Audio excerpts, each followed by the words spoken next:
ದೇಹದಲ್ಲಿ ಕಬ್ಬಿಣಾಂಶ ಕೊರತೆ ಇರುವವರು ಆಹಾರದಲ್ಲಿ ಏನನ್ನು ಸೇವಿಸಿದರೆ ಉತ್ತಮ? ಆಪ್ಷನ್ಸ್: ಎ ಬೆಲ್ಲ, ಬಿ ಮಜ್ಜಿಗೆ, ಸಿ ಹಾಲು, ಡಿ ಸೊಪ್ಪುಗಳು.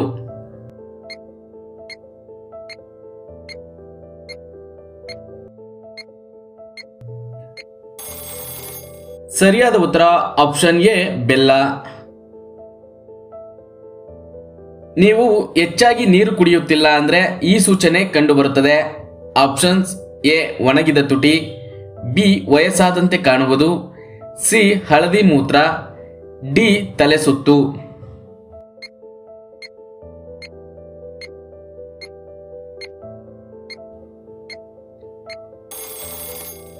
ಸರಿಯಾದ ಉತ್ತರ ಮೇಲಿನ ಎಲ್ಲವೂ. ನೀವು ಮಾಡುವ ಒಂದು ಸಣ್ಣ ತಪ್ಪು ನಿಮ್ಮನ್ನು ಬೇಗ ಸಾವಿನ ಮನೆಗೆ ದೂಡುತ್ತದೆ.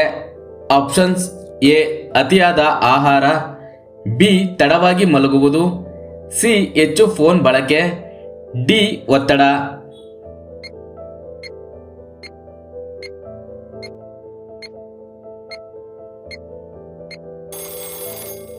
ಸರಿಯಾದ ಉತ್ತರ ಆಪ್ಷನ್ ಬಿ ತಡವಾಗಿ ಮಲಗುವುದು. ವೀಕ್ಷಕರೇ, 2018ರ ಅಧ್ಯಯನದ ಪ್ರಕಾರ ತಡವಾಗಿ ಮಲಗುವುದು ಬಹುಬೇಗನೆ ಸಾಯುವ ಅಪಾಯವನ್ನು ಹೆಚ್ಚಿಸುತ್ತದೆ. ರಾತ್ರಿ ಸಮಯದಲ್ಲಿ 6 ಗಂಟೆಗಳಿಗಿಂತ ಕಡಿಮೆ ನಿದ್ರೆ ಮಾಡುವ ಅಭ್ಯಾಸವು ಆದಷ್ಟು ಬೇಗ ಸಾವಿನ ಹತ್ತಿರ ಕೊಂಡೊಯ್ಯುತ್ತದೆ. ಹೀಗಾಗಿ ಕಣ್ತುಂಬ ನಿದ್ದೆ ಮಾಡುವುದು ಮನುಷ್ಯನಿಗೆ ತುಂಬಾ ಮುಖ್ಯ. ದಿನಕ್ಕೆ 8 ಗಂಟೆಗಳ ಕಾಲ ನಿದ್ರೆ ಅವಶ್ಯಕ. ನಿದ್ರೆ ಕೇವಲ ದೇಹಕ್ಕೆ ಮಾತ್ರವಲ್ಲದೆ ಮಾನಸಿಕ ಆರೋಗ್ಯವನ್ನು ಸಹ ಸುಧಾರಿಸುತ್ತದೆ. ಕಾಗೆ ಬಂಗಾರ ಎಂದು ಯಾವ ಲೋಹವನ್ನು ಕರೆಯುತ್ತಾರೆ? ಆಪ್ಷನ್ಸ್: ಎ ಮೈಕಾ, ಬಿ ಹಿತ್ತಾಳೆ, ಸಿ ತಾಮ್ರ, ಡಿ ಕಲ್ಲಿದ್ದಲು.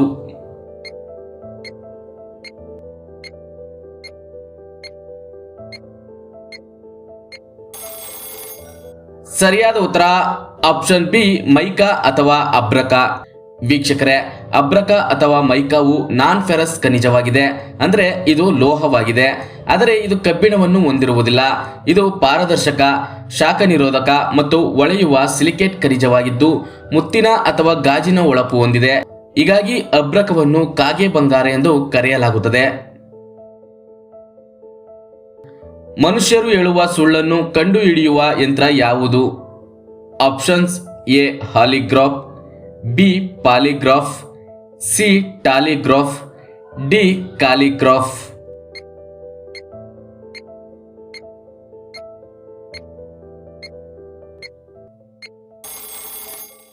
ಸರಿಯಾದ ಉತ್ತರ ಆಪ್ಷನ್ ಬಿ ಪಾಲಿಗ್ರಾಫ್. ಯಾವ ಪ್ರಾಣಿಯ ಹಾಲು ಸರ್ವ ರೋಗಕ್ಕೂ ದಿವ್ಯ ಔಷಧಿ?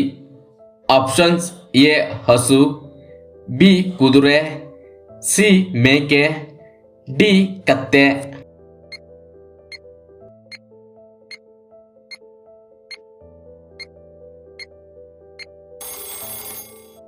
ಸರಿಯಾದ ಉತ್ತರ ಆಪ್ಷನ್ ಡಿ ಕತ್ತೆ. 2024ನೇ ಸಾಲಿನ IPL ಹರಾಜಿನಲ್ಲಿ ದಾಖಲೆ ಬೆಲೆಗೆ ಬಿಕರಿಯಾದ ಆಟಗಾರ ಯಾರು?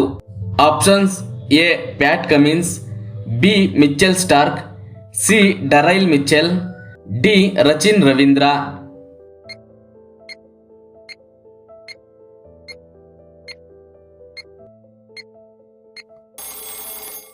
ಸರಿಯಾದ ಉತ್ತರ ಆಪ್ಷನ್ ಬಿ ಮಿಚೆಲ್ ಸ್ಟಾರ್ಕ್. ವೀಕ್ಷಕರೇ, ಮುಂಬರುವ 17ನೇ ಆವೃತ್ತಿಯ IPL ಟೂರ್ನಿಗಾಗಿ ಡಿಸೆಂಬರ್ 19ರಂದು ನಡೆದ ಮಿನಿ ಹರಾಜಿನಲ್ಲಿ ಆಸ್ಟ್ರೇಲಿಯಾ ಆಟಗಾರ ಮಿಚೆಲ್ ಸ್ಟಾರ್ಕ್ ಅವರು ಬರೋಬ್ಬರಿ 24.75 ಕೋಟಿ ರೂಪಾಯಿಗೆ ಕೋಲ್ಕತ್ತಾ ನೈಟ್ ರೈಡರ್ಸ್ ತಂಡಕ್ಕೆ ಮಾರಾಟವಾಗುವ ಮೂಲಕ ದಾಖಲೆ ಬರೆದಿದ್ದಾರೆ.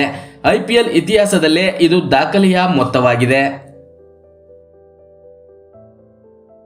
ಮಣ್ಣಿನ ಕಪ್ಗಳಲ್ಲಿ ಬಿಸಿ ಬಿಸಿ ಚಹಾ ಕುಡಿದರೆ ಆರೋಗ್ಯಕ್ಕೆ ಏನು ಲಾಭ? ಆಪ್ಷನ್ಸ್: ಎ ಅಸಿಡಿಟಿ ನಿವಾರಣೆ, ಬಿ ಕ್ಯಾಲ್ಸಿಯಂ ಹೆಚ್ಚಾಗುತ್ತದೆ, ಸಿ ಬ್ಯಾಕ್ಟೀರಿಯಾಗಳಿಂದ ಮುಕ್ತಿ, ಡಿ ಕರುಳಿನ ಆರೋಗ್ಯ.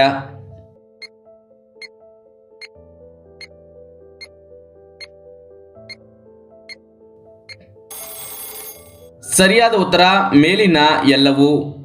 ವೀಕ್ಷಕರೇ, ಎಷ್ಟೋ ಅಂಗಡಿಗಳಲ್ಲಿ ಪ್ಲಾಸ್ಟಿಕ್ ಮತ್ತು ಗ್ಲಾಸ್ ಕಪ್ಗಳಲ್ಲಿ ಚಹಾ ಮಾರುತ್ತಾರೆ, ಆದರೆ ಇದರಿಂದ ಅಪಾಯವಿದೆ. ಪ್ಲಾಸ್ಟಿಕ್ ಪಾತ್ರೆಯಲ್ಲಿ ಚಹಾವನ್ನು ಸುರಿಯುವುದು ರಾಸಾಯನಿಕ ಕ್ರಿಯೆಯನ್ನು ಪ್ರಾರಂಭಿಸುತ್ತದೆ. ಇದು ದೇಹಕ್ಕೆ ಹಾನಿ ಮಾಡುತ್ತದೆ. ಆದ್ದರಿಂದ ಚಹಾ ಕುಡಿಯಲು ಮಣ್ಣಿನ ಕಪ್ ಒಂದು ಉತ್ತಮ ಆಯ್ಕೆಯಾಗಿದೆ. ಮಣ್ಣಿನ ಕಪ್ಗಳಲ್ಲಿ ಚಹಾ ಕುಡಿಯುವುದರಿಂದ ಅಸಿಡಿಟಿ ಕಡಿಮೆಯಾಗುತ್ತದೆ. ಅಲ್ಲದೆ ದೇಹಕ್ಕೆ ಬೇಕಾದ ಪೋಷಕಾಂಶಗಳು ಸಿಗುತ್ತವೆ. ಮಣ್ಣಿನಲ್ಲಿ ರಂಜಕ ಮತ್ತು ವಿವಿಧ ಖನಿಜಗಳಿವೆ. ಇವು ಚಹಾದ ಜೊತೆ ಸೇರಿ ಆರೋಗ್ಯಕ್ಕೆ ಒಳ್ಳೆಯದು. ಮಣ್ಣಿನ ಲೋಟದಲ್ಲಿ ಚಹಾ ಕುಡಿಯುವುದರಿಂದ ದೇಹದೊಳಗಿನ ಕ್ಯಾಲ್ಸಿಯಂ ಪ್ರಮಾಣವು ಹೆಚ್ಚುತ್ತದೆ. ಮಣ್ಣಿನ ಲೋಟವನ್ನು ಒಂದೇ ಬಾರಿಗೆ ಬಳಸಲಾಗುತ್ತದೆ. ಇದರಿಂದಾಗಿ ಅವು ಸಂಪೂರ್ಣವಾಗಿ ಆರೋಗ್ಯಕರವಾಗಿರುತ್ತವೆ. ಯಾವುದೇ ರೀತಿಯ ಕೆಟ್ಟ ಬ್ಯಾಕ್ಟೀರಿಯಾಗಳು ದೇಹವನ್ನು ಪ್ರವೇಶಿಸುವುದಿಲ್ಲ. ಮಣ್ಣಿನ ಕಪ್ನಲ್ಲಿ ಚಹಾವನ್ನು ಕುಡಿಯುವುದರಿಂದ ಇದು ಪರಿಸರ ಸ್ನೇಹಿ ವಿಧಾನವಾಗಿದೆ. ನಿಮ್ಮ ಕರುಳಿನ ಆರೋಗ್ಯಕ್ಕೆ ಪ್ರಯೋಜನಕಾರಿಯಾಗಿದೆ. ಏಕೆಂದರೆ ಇದು ಆಮ್ಲೀಯತೆಯ ಸಮಸ್ಯೆಯನ್ನು ದೂರವಿಡುತ್ತದೆ. ಮಾಂಸಕ್ಕಿಂತ 50 ಪಟ್ಟು ಹೆಚ್ಚು ಶಕ್ತಿಯನ್ನು ನೀಡುವ ತರಕಾರಿ ಯಾವುದು? ಆಪ್ಷನ್ಸ್: ಎ ಬಾಳೆದಿಂಡು, ಬಿ ಗೆಣಸು, ಸಿ ಆಲೂಗೆಡ್ಡೆ, ಡಿ ಕಾಳುಗಳು ಹಾಗಲಕಾಯಿ.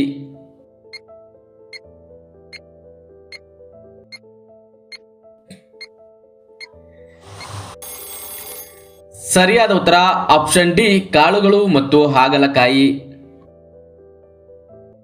ಚಳಿಗಾಲದಲ್ಲಿ ಬೆಳಿಗ್ಗೆ 6 ಗಂಟೆಗೆ ಯಾವ ಲಕ್ಷಣ ಕಾಣಿಸಿಕೊಂಡರೆ ಹೃದಯಾಘಾತದ ಸಾಧ್ಯತೆ ಹೆಚ್ಚು? ಆಪ್ಷನ್ಸ್: ಎ ಉಸಿರಾಟದ ತೊಂದರೆ, ಬಿ ಕುತ್ತಿಗೆ ನೋವು, ಸಿ ತಲೆ ಸುತ್ತು, ಡಿ ಆಯಾಸ.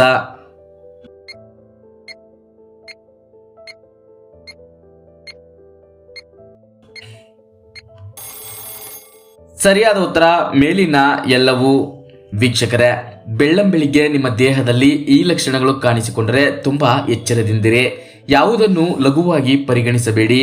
ಚಳಿಗಾಲದಲ್ಲಿ ಮಾಲಿನ್ಯದ ಪ್ರಮಾಣ ಹೆಚ್ಚಿರುತ್ತದೆ. ಅಸ್ತಮಾ ರೋಗಿಗಳು ಉಸಿರಾಟದ ಸಮಸ್ಯೆಗಳನ್ನು ಎದುರಿಸುತ್ತಾರೆ. ಆದರೆ ಅಸ್ತಮಾ ಇಲ್ಲದವರು ಕೂಡ ಉಸಿರಾಟದ ತೊಂದರೆ ಇದ್ದರೆ ಮತ್ತು ಪ್ರತಿದಿನ ಬೆಳಿಗ್ಗೆ ಈ ಸಮಸ್ಯೆ ಉಂಟಾದರೆ ತಕ್ಷಣ ವೈದ್ಯರನ್ನು ಸಂಪರ್ಕಿಸಿ. ರಾತ್ರಿ 6 ರಿಂದ 7 ಗಂಟೆಗಳ ಕಾಲ ಮಲಗಿದ ನಂತರವೂ ಬೆಳಿಗ್ಗೆ ಎದ್ದೇಳಲು ಸಾಧ್ಯವಾಗದಿದ್ದರೆ, ನಿಮ್ಮ ದೇಹವು ದುರ್ಬಲವಾಗಿದ್ದರೆ ಅದು ಹೃದಯ ಕಾಯಿಲೆಯ ಸಂಕೇತವಾಗಿದೆ. ತೀವ್ರ ಆಯಾಸವು ಹೃದ್ರೋಗಕ್ಕೆ ಅಪಾಯಕಾರಿ ಅಂಶವಾಗಿದೆ. ಇನ್ನು ಬೆಳಿಗ್ಗೆ ಎದ್ದಾಗ ತಲೆ ಸುತ್ತು ವಾಂತಿಯಾಗುತ್ತಿದೆಯೇ? ಇವುಗಳನ್ನು ಬೆಳಗಿನ ಬೇನೆಯ ಲಕ್ಷಣಗಳು ಎಂದು ತಪ್ಪಾಗಿ ಭಾವಿಸಬೇಡಿ.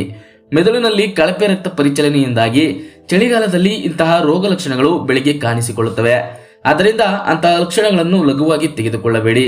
ಇದಿಷ್ಟೇ ಅಲ್ಲದೆ ಕುತ್ತಿಗೆಯಲ್ಲಿ ನೋವು, ಅದರಲ್ಲೂ ವಿಶೇಷವಾಗಿ ಎಡಭಾಗದಲ್ಲಿ ನೋವು ಕಾಣಿಸಿಕೊಂಡರೆ ಅದು ಹೃದಯಾಘಾತದ ಸಂಕೇತವಾಗಿದೆ. ಚಳಿಗಾಲದಲ್ಲಿ ರಕ್ತನಾಳಗಳು ಸಂಕುಚಿತಗೊಂಡಾಗ ಈ ರೀತಿಯ ನೋವು ಉಲ್ಬಣಗೊಳ್ಳುತ್ತದೆ. ಅಲ್ಲದೆ ಚಳಿಗಾಲದಲ್ಲಿ ಹೃದಯ ಬಡಿತವು ಅನಿಯಮಿತವಾಗಿದ್ದರೆ ಖಂಡಿತವಾಗಿಯೂ ವೈದ್ಯರನ್ನು ಸಂಪರ್ಕಿಸಿ.